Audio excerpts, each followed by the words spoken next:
Chips are far from what is called a healthy food. And of course, everyone knows it. But they forget about it immediately. It only takes one to pick up a pack of crispy potatoes. After that, it's just impossible to resist. Why do we like this snack so much? And are chips always made from potatoes? In this program, Misha Maslov will go to the factory producing the world's most popular snacks and find out what are the ingredients. I congratulate you, and of course myself too. We are at a chips factory. Moreover, at the largest facility for producing this snack in Russia. And now we're looking at how the basic ingredient, the potato, is unloaded. I mean, loads of potatoes.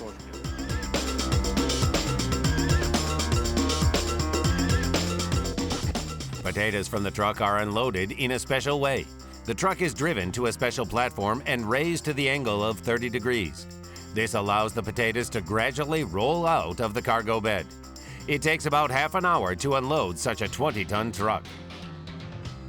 Potatoes are transported from all over Russia. On average, we have 3 potato lines. 3 potato lines can consume up to 800 tons of potatoes per shift.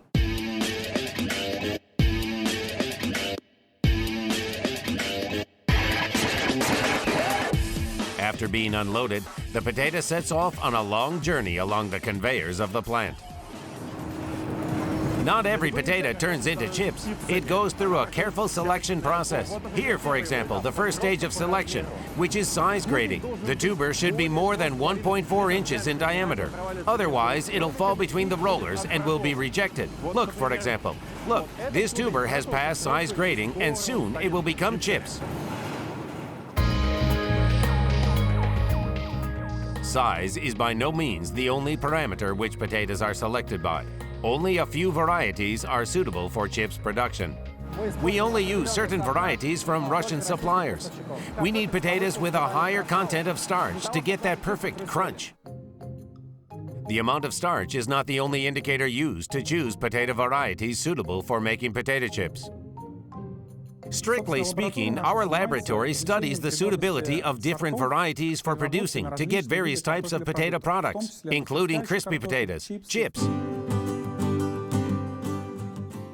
Overall, in Russia, chips production facilities use the variety called Zhukovsky. It contains the optimal amount of starch, about 20%. If there's more of this substance, the chips will be too hard. Another important indicator is the content of so-called reducing sugars, glucose and sucrose, which affect the color and taste of the final product. The higher the content of reducing sugars, the darker the product becomes when being fried. And this has a negative impact on their consumer figures. Actually, the process is quite complex. It is a reaction, the so-called Maillard reaction. This is a reaction of protein compounds with reducing sugars, fructose, glucose. As a result, dark-colored, so-called melanoidin compounds are formed, and the product turns out to be black and bitter in taste. A potato with a high content of reducing sugars isn't good for chips production. The amount of these substances can increase due to storage conditions.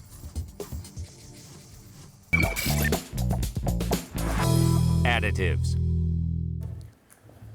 Potato chips are far from a new product. The first crispy slices appeared a century and a half ago in 1853. It happened quite accidentally in one of the American restaurants. A fastidious customer didn't like the thick sliced French fries. This annoyed the cook, and he cut the potatoes into deliberately thin slices and heavily fried them in oil so that it was impossible to prick them with a fork. But the client liked the chef's revenge and demanded another serving. Later, the inventor of chips opened his own restaurant. It was the first designated place in the world where you could taste chips. By the way, this dish was very expensive, and the potato slices were not sold for takeaway. Additives. Our experiment tests potatoes of the variety Zhukovsky early season. This is a local variety. It has been stored at 2 different temperatures, 37.4 degrees Fahrenheit and 50 degrees Fahrenheit. Now we are going to check what chips we can get from potatoes stored at a temperature of 50 degrees Fahrenheit first. we're cutting the tip off, cutting it into slices 0.05 inches thick. This is the optimum common thickness for chips when it takes 3 to 4 minutes to fully fry them. And what happens during the frying process? Water evaporates, boils out, and oil replaces it. And as a result, we have chips saturated with oil. Now we're rinsing these slices. This is necessary in order to remove excess sugars and starch. Now we're drying these slices on a special filter paper. Now we're cutting the tubers stored at a temperature of 37.4 degrees into slices in the same way. Coming up next in the program, additives. Is it possible to eat black chips? And what do they taste like? How many pounds of chips do Japanese eat each year? And is it possible to use chips as fuel? The optimum temperature for frying chips is 338 degrees Fahrenheit. Our experimental deep fryer is divided into 2 sections. We're putting potatoes stored at a temperature of 37.4 degrees into the first one, and the ones stored at 50 degrees into the second one. And we're lowering it for frying. Frying usually takes about 3 to 4 minutes.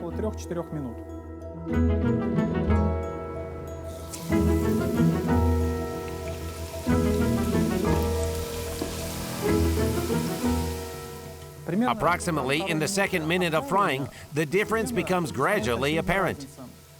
Slices made from the tubers stored at a temperature of 3 degrees are getting noticeably dark, whereas slices made from the tubers stored at 50 degrees keep a light golden color.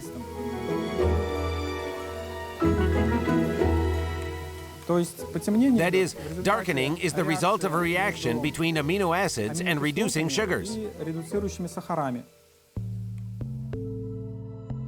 Darkened chips not only look unappetizing, moreover, they become bitter in taste. Such a product is considered unsuitable. But it's not always that an unusual color of chips says that they are poor quality. Some manufacturers deliberately opt against the traditional look of snacks and, for an experiment, produce chips from colored varieties of potatoes. These are not pigments. These are different varieties with different colors of flesh. There are more and more colored varieties appearing in the modern market out of curiosity. Here, for example, such varieties as salad potato with red flesh, as you can see, varieties with red flesh, with blue flesh, with violet flesh. So, we're going back to production. After automatic rejection, the potato gets into the washing machine, a rotating drum resembling a washing machine. Together with the mud, excess starch is washed off. It remains on the water surface as gray foam. Then the potato must be peeled. This is done in central centrifuges, with each bean capable of peeling 66 pounds of root crops in 1 minute. Next, the second sorting, this time with the participation of a human. Well, it seems to me that you just need my help. Of course. Tell me what I can do. We will need your help. You can throw out the green ones. Ah, that is, find a green one and throw it away. Yes. Yes, is this one? Yes, you throw it away. Well, we're throwing it away. Phase control.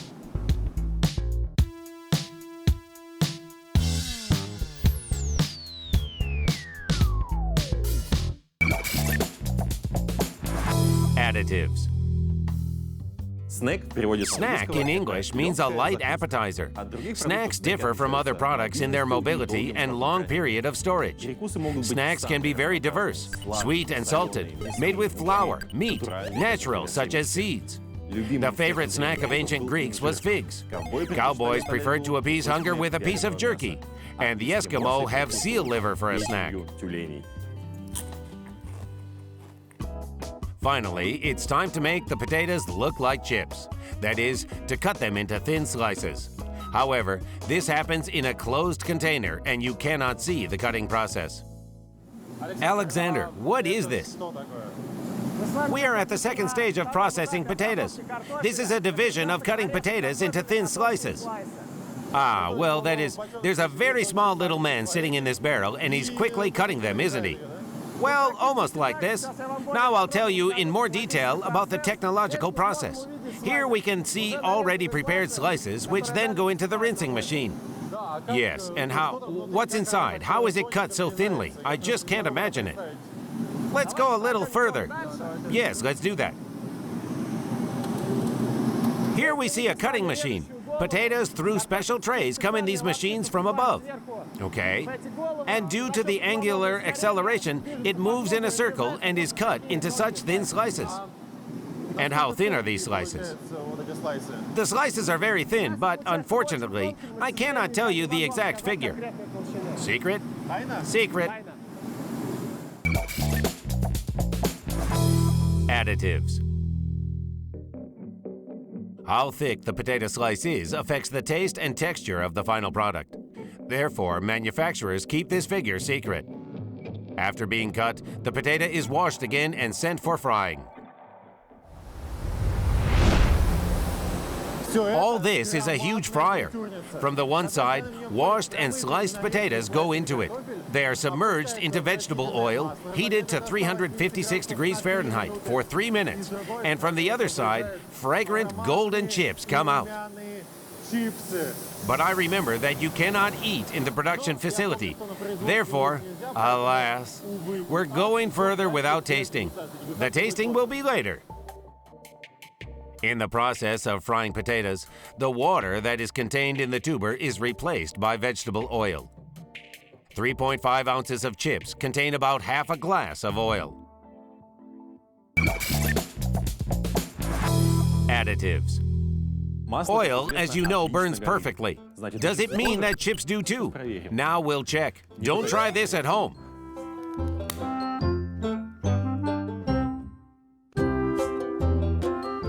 Well, yes indeed. They are burning remarkably well. All in all, you shouldn't eat chips next to an open fire, just in case a little spark may get into them. Because of the huge amount of oil, chips are very high in calories. However, the potential danger of this product is not only that one can put on weight because of it. When the oil is heated, the substance acrylamide is released, which is considered to be the strongest carcinogen. It is present not only in chips, but also in other products that are produced being exposed to high temperatures. Additives. Acrylamide is always formed in bread crust. For example, so crispy and wonderful. Acrylamide is formed during any frying or roasting in. If there is a protein and carbohydrates in one product, acrylamide is always formed. If we are talking about potatoes, then we are talking about the fact that there is more acrylamide formed, even theoretically, because they are fried and roasted in approximately the same conditions. But the only thing that both this and that they are harmless in those concentrations, in those quantities that can be considered reasonable. And unreasonable quantities harm in any case. Coming up next in the program Additives, do chips dissolve in water? What is the flavor of chicken wings made of? And what are the favorite snacks of Eskimos? Potatoes cannot be the same in size and shape, so the snacks made from them differ from each other. But in stores you can find other chips too. Ideal from all sides and, most importantly, like each other as 2 drops of water. What are they made of? For example, potato starch is extracted from potatoes. It is pressed into a similar, completely identical, standardized, tablets. They are called starch pellets, with the addition of a plasticizer, in order that the starch is stuck together. After that, when this pellet is thrown into hot frying oil, it swells and takes on some interesting shape. But they are all standardized.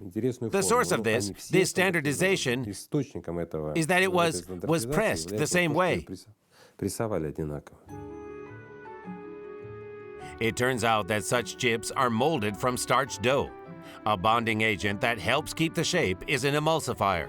It is marked with the letter E, but as experts say, it's not chemistry, but the most common vegetable fat.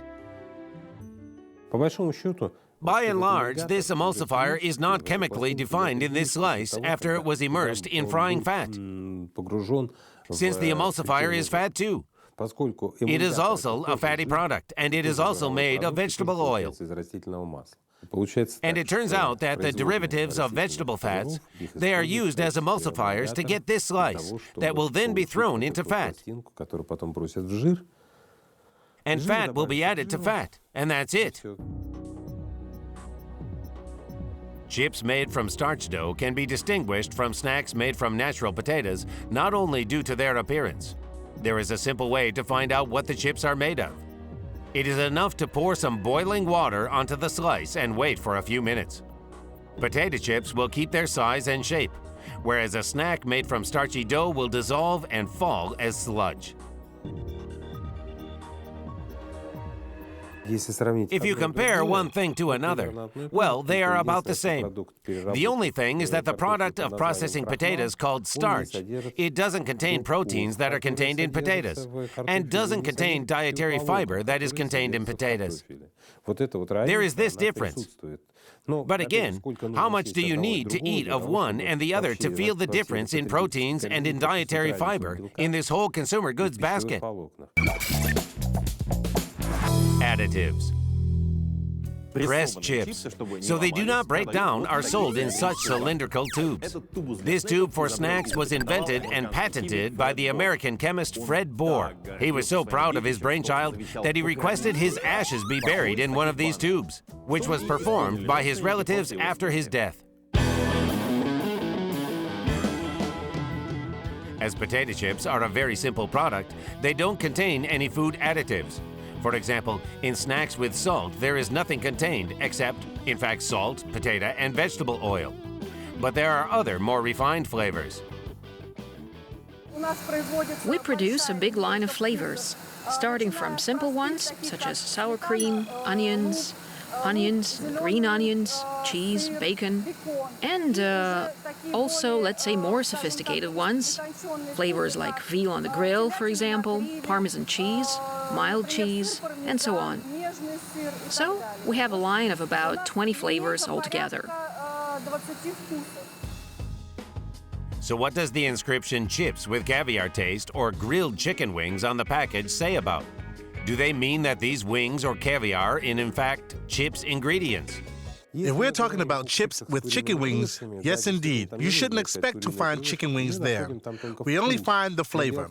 But the fact is that, our receptors, they work in such a way that it is impossible to deceive them. That is, if you present them any chemical compounds that don't match the flavor and aroma of chicken wings, that we feel the aroma of chicken wings, it is impossible. Therefore, they use this technology of so-called technological or process flavoring agents. In fact, this is a repetition of the technological process which would be used in the kitchen. The process of the creation of the flavored chicken wings is almost the same as the process of frying chicken in the kitchen. A large frying pan is filled with chicken, fat, and spices. All this is cooked until ready. However, after that, it isn't served to the table, but is dried and ground to a powdery state. Therefore, this flavor is called flavor aromatic. It retains not only the aroma, but also the flavor of the product.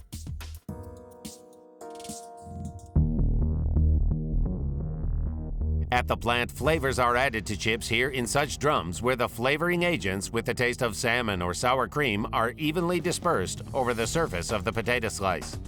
This is the last stage of chips production. The next stage is packaging.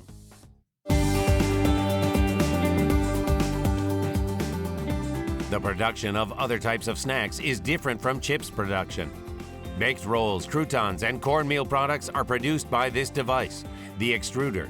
It is filled with all the necessary ingredients for making dough, and the final product goes out of it. In this case, this is the basis for croutons. The pressure inside is high, and the water there is in the form of superheated steam. And when the dough with this water, with superheated steam, comes out of the extruder, due to the differences in pressures, the water quickly evaporates and this dough bursts. Yes, and this gentle texture appears. This unsteady one. Well, after that, we have to dry the product to make it crispier. And after that, accordingly, we add flavors, spices to taste, according to the recipe.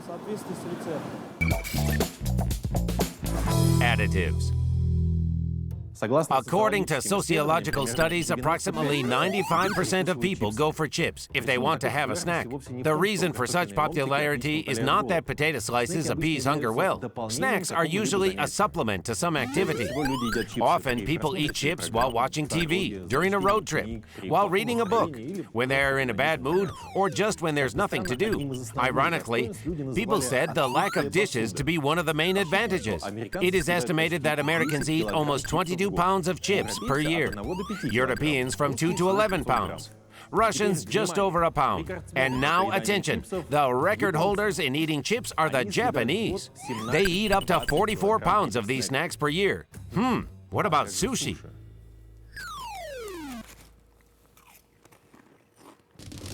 Coming up next, should we be afraid of monosodium glutamate? How to eat chips like a pro. And the main thing, is there a way not to overeat snacks? One of the food ingredients that is contained in snacks is monosodium glutamate, a world-famous flavor intensifier. It frightens consumers around the world, though experts assure us that this food supplement is contained in all protein compounds. It's normal. This is a component of any animal, product of animal origin. That is, in any protein, there is monosodium glutamate. These compounds, which are chemical from the point of view of a layman, which presumably think that meat is one whole piece, and there are no more components there. In fact, it consists of chemicals, any protein containing glutamic acid. And for example, in beef protein, there are about 4 to 5% of glutamic acid. Well, in vegetable proteins, there are up to 20%. In any cell, again, there are guanylates and inosinates. That is, these are normal components. And to declare that, you know, in my product, there's no glutamate. It means to say that my product doesn't have any protein in it. The day at the chips plant is coming to an end, but our host can't go home hungry. You cannot eat at the production facilities, but in any enterprise, you can find a room for tasting. Irina, I really want to learn how to professionally taste chips. I used to be an amateur. Now I want to learn professionally. Will you help me? Okay, I'll show you how we taste things around here. Great. We open a pack and smell it. It's just like with wine, isn't it? Okay. So we open it and... Well, almost. And now the most interesting thing. Okay. Then we Okay. determine the taste of the product. We take the product, Is it necessary to bite off, or can you do it all at once? try it. It's better to bite.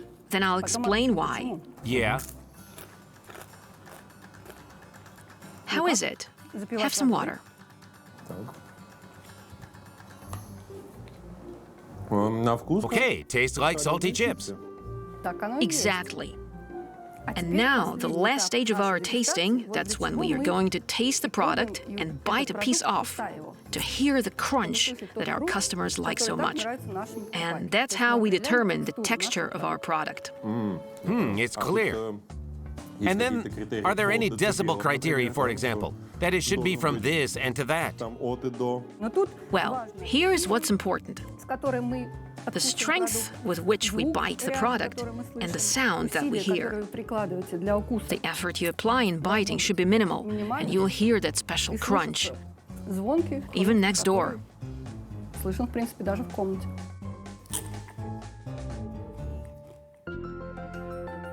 All experts agree that it is possible to love chips without any harm to health. The main thing is to know when to stop. This is the basic law of a healthy diet. When you look at the calorie content of this product, you will understand that, well, you don't need 3.5 ounces, and even half of that probably is not very much. From time to time, you can have, well, naturally, why make yourself impoverished in the organoleptic? Because this is the quality of life, too.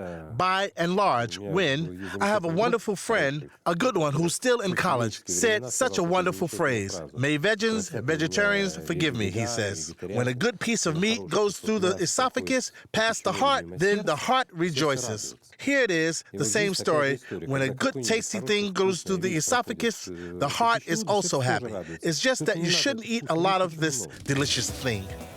And still, it's good that it's forbidden to eat at the production facility, because I'm afraid to even imagine how many chips I could have eaten during today's shift.